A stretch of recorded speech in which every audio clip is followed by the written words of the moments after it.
जय माँ इंद्राक्षी जय अम्बे। इंद्राक्षी धाम के ज्योतिष पाठशाला कार्यक्रम में दर्शकों आप सभी का हम हार्दिक स्वागत करते हैं।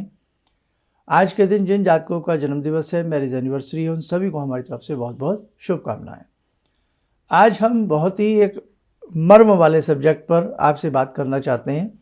जितने भी ज्योतिष को सीखने सुनने वाले छात्र हैं, इस अंक को ध्यान से सुनिएगा। जन्म और मृत्यु जिंदगी के बीच में कायम रहती है। जन्म लिया, जन्म के बाद ज़िंदगी चलती है मृत्यु तक। जन्म से मृत्यु के बीच में हमने जीवन में क्या खोया, क्या पाया, ये बहुत सारी बातें, बहुत सारा चिंतन का सब्जेक्ट हो जाता है। लेकिन जो जन्मा है वो संसार से जाएगा ज़रूर। कोई भी चीज़ उत्पन्न हुई है, प्रकृति में भी उत्पन्न हुई है, वो भी एक दिन अवश्य ध्वस्त हो जाएगी। कहने का भाव, जन्म के साथ मृत्यु जुड़ी हुई है।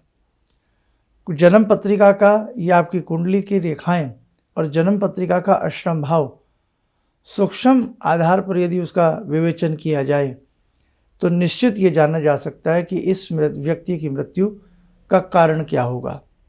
किसी व्यक्ति की मृत्यु का कारण कोई हिंसक अवस्था हो सकती है, किसी व्यक्ति की मृत्यु का कारण कोई रोग हो सकता है। बिना कारण के कोई मृत्यु नहीं आती। मृत्यु अपने साथ एक कारण लेकर के चलती है, और जब अचानक कोई एक्सीडेंट होता है, इसको अकाल मृत्यु की संज्ञा दी जाती है या अकाल मृत्यु होती है। मृत्यु को जानना अष्टम भाव से आसान भी है और मुश्किल भी है, बस अध्ययन करने की आवश्यकता है। तो आज के इस सब्जेक्ट में मृत्यु का कारण जानने वाले हैं। वैसे इस पर 8 एपिसोड बन सकते हैं, जिसमें से हम प्रथम भाग आपको आज बता रहे हैं। हम कुछ रोग और कुछ अन्य कारण, अष्टम भाव में कौन सी राशि विराजमान हो तो उस व्यक्ति की मृत्यु का कारण कौन सा रोग बन सकता है, ये जानकारी आपको देने वाले हैं। टेबल होगी, उसे आप नोट कर लीजिएगा, आपके काम आएगी कहीं ना कहीं जो ज्योतिष प्रेमी है। आइए सबसे पहले आज का हम पंचांग देखें। 2 मार्च सन 2025, दिन रविवार, संवत 2081, फाल्गुन मास, शुक्ल पक्ष, तिथि आज तृतीया है, नक्षत्र उत्तरा फाल्गुनी, राहु काल 4:30 से 6, दिशा शूल पश्चिम दिशा। हमारी राशि कितनी होती हैं? 12 राशि होती हैं, और आपकी जन्म पत्रिका में इसीलिए 12 पार्ट होते हैं, 12 खाने होते हैं। किसी न किसी खाने में कोई न कोई राशि विद्यमान होती है, लेकिन आज हमें मतलब है केवल अष्टम भाव से। ठीक है, तो आइए पहले आप यहाँ समझें। आपकी कुंडली का ये अष्टम भाव है। हर जातक की जन्म पत्रिका का ये अष्टम भाव होता है, जहाँ ये आप एरो का चिन्ह देख रहे हैं। अब इस अष्टम भाव में राशि कौन सी विद्यमान है? आप देखते हैं ना, यहाँ पर नंबर आते हैं, कभी कोई मार्क नंबर आता है, कभी कोई नंबर आता है, उससे आप उस राशि को पकड़ सकते हो। ठीक है, राशि 1 नंबर से लेकर के 12 नंबर तक। पहली राशि को मेष कहते हैं, द्वितीय राशि को वृषभ कहते हैं, तृतीय को मिथुन कहते हैं, और 12वीं राशि को मीन कहते हैं। ये आप हमारे पुराने एपिसोड में से सब निकाल सकते हो। प्लेलिस्ट में जाइए, आओ ज्योतिष सीखने वाला कॉलम खोलिए, उसमें आपको बहुत सारे एपिसोड मिल जाएंगे। तो जौन सी राशि का अंक वहाँ विद्यमान होगा अष्टम भाव में, जो भी आपको बताया, उस राशि से हम पहचान सकते हैं कि इस व्यक्ति का किस रोग के कारण मृत्यु हो सकती है ना। कहना सुनना बड़ा अजीब लग रहा है, लेकिन ये सब्जेक्ट है, ये पढ़ाई है। तो आइए आप सबसे पहले एक टेबल के माध्यम से समझें। अगर किसी जातक के अष्टम भाव में मेष राशि है, जहर, अग्निमांद, पित्त प्रकोप या ताप के कारण उसकी मृत्यु हो सकती है। वृषभ राशि है अष्टम भाव में, यानी कि 2 नंबर लिखा हो अष्टम भाव में, तो उस जातक को निमोनिया हो सकता है, अस्त्र प्रहार हो सकता है, किसी शोक में व्याकुल होकर के उसके प्राण जा सकते हैं, या हृदय की जलन बढ़ सकती है, तो भी उसको दिक्कत आ सकती है। यदि अष्टम भाव में मिथुन राशि विराजमान है, जैसे आप देख रहे हैं 3 नंबर, तो शरीर में कहीं भी बहुत वेदना हो, दर्द या अस्थमा, लीवर या फेफड़ा कार्य करना बंद कर दे, तो भी उसकी मृत्यु हो सकती है। इस कारण से भी, यदि आपके किसी व्यक्ति के अष्टम भाव में मिथुन राशि है। किसी जातक के यदि कर्क राशि है तो जल के कारण, दमा अस्थमा के कारण, कफ प्रकोप के कारण अरुचि हो जाए, नींद ना आए, नींद से अरुचि हो जाए, भोजन से अरुचि हो जाए। यदि सिंह राशि है तो ज्वर के कारण, बुखार भी अनेकों प्रकार के होते हैं, ज्वर के कारण, किसी शस्त्र से चोट लगने के कारण, फोड़ा फुंसी से, शत्रु को प्रहार करे या कोई पशु प्रहार करे। यदि कन्या राशि है, किसी स्त्री के कारण, सुजाक के कारण, भगंदर के कारण, वात के कारण, जठराग्नि के कारण। यदि तुला है, मस्तिष्क असंतुलित हो जाए, जिसे हम कहते हैं व्यक्ति पागल सा हो गया है, आपा खो दे या विचार शक्ति उसकी शून्य हो जाए, मस्तिष्क असंतुलन के कारण, ज्वर के कारण, निमोनिया के कारण या किसी अपनी ही मूर्खता के कारण उसकी मृत्यु हो जाए। यदि वृश्चिक राशि है, 8 नंबर है, संग्रहणी रोग हो जाए, पांडु रोग हो सकता है, डिसेंट्री पेचिस से उसकी मृत्यु हो सकती है, रक्त की कमी से हो सकती है, फलिया की वृद्धि से हो सकती है। धनु राशि हो, पेड़ से कोई वृक्ष गिर जाए उसके ऊपर, ऐसी घटनाएं कई बार आई हैं। जल से हो जाए, काष्ठ से हो जाए, किसी अस्त्र से हो जाए।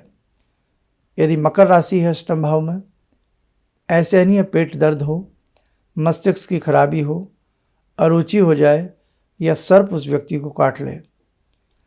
यदि कुंभ राशि है आपके अष्टम भाव में, तो सर्प काटने के कारण, अस्त्र से, अस्थमा से, क्षय रोग, टीबी रोग से, हृदय रोग आदि से उसकी मृत्यु हो सकती है या अचानक अकाल मृत्यु को भी वो व्यक्ति प्राप्त हो सकता है। यदि मीन राशि उसके भाव में हो, अष्टम भाव में हो, तो रास्ते में चलता फिरता कोई हिंसक पशु या कोई सर्प, बिजली जिसे हम दामनी कहते हैं, आकाशीय बिजली सी भी कई बार व्यक्तियों के ऊपर गिरी है, तो बिजली आकाशवाणी के कारण, ये जल में डूबने के कारण भी ऐसे जातक की मृत्यु हो सकती है। ये एक आंकड़े हैं, गणित है। अब ये नहीं कि आप अपनी कुंडली देखने बैठ जाएं, देखो जाको राको साइयाँ मार सके ना कोई, जीवन में जब जो होगा वो देखा ही जाएगा, लेकिन कल आने वाली मृत्यु को आज सोच करके नहीं डरना चाहिए। ये सब्जेक्ट है, सब्जेक्ट पढ़ने की नॉलेज से पढ़ा गया है, बताया गया है, और ये तो अभी सूक्ष्म हमने पार्ट बनाया है।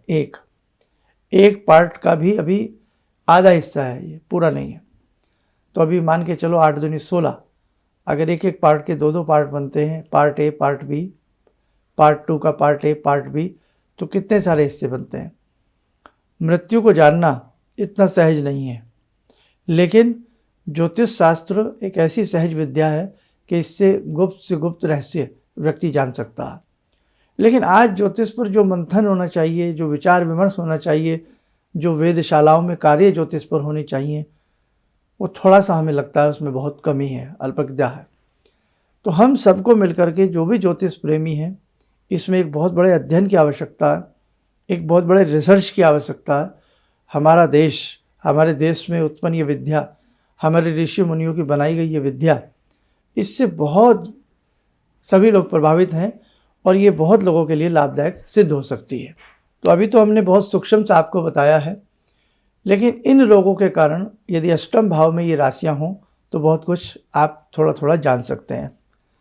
हाथ की रेखाओं में भी कारण है कि यदि हमारी जो एज लाइन होती है, हथेली में जो आयु रेखा होती है, आयु रेखा पे किस प्रकार के सिंबल हैं, आयु रेखा का भाव किस प्रकार का है, आयु और हृदय रेखा का मुड़ाव किस प्रकार का है, बहुत कुछ जाना जा सकता है। जब एक गोताखोर समुद्र में गोता लगाता है, डूबता, जान जोखिम में डालता है, तब उसके कहीं मोती हाथ आता है। ऐसे ही इस हस्तरेखा विज्ञान को समुद्र से भी जोड़ा गया है, इसको सामुद्रिक शास्त्र भी कहते हैं। तो ये उसी गोताखोर की तरह है, इसमें बहुत अध्ययन करना पड़ता है, बहुत अपने आप को खपाना पड़ता है। और ध्यान रखें, ज्योतिष तो है ही खैर महान विद्या, कोई भी विद्या हो वो एक जन्म में नहीं सीखी जाती, कई कई जन्म लग जाते हैं किसी विद्या को सीखने में। एक डॉक्टर प्रैक्टिस करते करते चाहे वयोवृद्ध क्यों ना हो जाए, एक टीचर पढ़ाते पढ़ाते वयोवृद्ध क्यों ना हो जाए, एक सिंगर गाते गाते वयोवृद्ध क्यों ना हो जाए, एक एस्ट्रोलॉजर कुंडली पढ़ते पढ़ते वयोवृद्ध क्यों ना हो जाए, एक घरेलू महिला बच्चे पालते पालते वृद्ध क्यों ना हो जाए, भोजन बनाते बनाते वृद्ध क्यों ना हो जाए, लेकिन फिर भी लगता है कि अभी बहुत कुछ नहीं आता, है ना। तो उसी प्रकार से बेटे थोड़ा थोड़ा जहाँ से जो मिले उसे सीखते रहिए। सीख कर भी जो सीखने की चेष्टा रखता है ना, वही सिकंदर बनता है। इसलिए जीवन में ध्यान रखना, हमेशा जिज्ञासु बने रहना, हमेशा जिज्ञासु बने रहना। जिज्ञासु बनोगे तो कुछ सीख लोगे और जिज्ञासाएं उत्पन्न होती रहेंगी और आपको यही जिज्ञासाएं एक दिन महान व्यक्ति के दर्जे में ला करके खड़ा कर सकती हैं। चलिएगा, समय हो चला आज की ध्यान साधना का। आज की ध्यान साधना में जुड़ते हैं बाके बिहारी भगवान श्री कृष्ण से। ओम करारविंदे न पदारविंदम मुखारविंदे विनिवेशयन्तं वटस्य पत्रस्य पुटे शयानं बालामुकुन्दं मनसा स्मरामि, बालामुकुन्दं मनसा स्मरामि। कस्तूरीतिलकं ललाटपटले वक्षस्थले कौस्तुभं नासाग्रे वरमुक्तिकं करतले वेणुकरे कङ्कणं सर्वाङ्गे हरिचन्दनं सुललितं कंठे च मुक्तावले गोपास्ति परिवेष्टितो विजयते गोपालचूडामणि। शान्ताकारं भुजगशयनं पद्मनाभं सुरेशं विश्वाधारं गगनसदृशं मेघवर्णं शुभांगं लक्ष्मीकान्तं कमलनयनं योगवृद्ध्यानगम्यं वन्दे विष्णुं भवभयहरं सर्वलोकैकनाथं। कवच बना लें, ध्यान करें, भगवान श्री कृष्ण का शुभ आशीष हम सबके ऊपर बरस रहा है।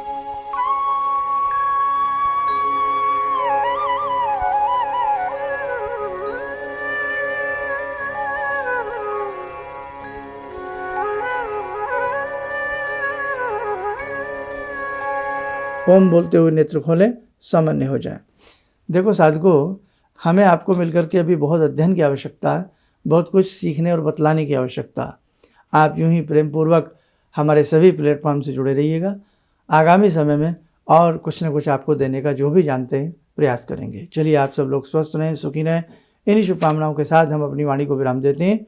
जय जय अम्बे। जितने भी आध्यात्मिक शिविर गुरु जी कर रहे हैं, ये सबके जन कल्याण हेतु कर रहे हैं और इससे सभी को फायदा हो रहा है। अब परेशानियां तो जीवन से लगी हुई हैं, यदि हम आध्यात्म की ओर, भगवान की भक्ति की ओर बढ़कर यदि जीवन में परेशानी उठाकर कुछ पा सकते हैं तो ये तो गुरु जी की बहुत बड़ी उपलब्धि हमको मिल रही है। और गुरु जी इसी तरह से आध्यात्मिक शिविर करते रहें और हम सब इसी तरह से आते रहें, शामिल होते रहें और जितना हो सकता है गुरु जी के बताए मार्ग के अनुसार हम चलते रहें तो हमारे जितने भी संकट, जीवन की जितनी परेशानियां सब कटेंगी। किसी भी समस्या के समाधान के लिए मिले प्रसिद्ध हस्तरेखा एवं वास्तु विशेषज्ञ प्रोफेसर धर्मेंद्र शर्मा जी से। नोट: शिविर में भाग लेने हेतु एवं व्यक्तिगत रूप से मिलने के लिए कॉल करने का समय सुबह 10 बजे से शाम 6 बजे तक। हमारे विभिन्न ज्ञानवर्धक कार्यक्रम देखने के लिए आप हमें अभी सब्सक्राइब करें, बेल आइकन को प्रेस करें ताकि आप देख सकें हमारा कार्यक्रम सबसे पहले। और अधिक जानकारी के लिए फेसबुक पेज को लाइक करना न भूलें।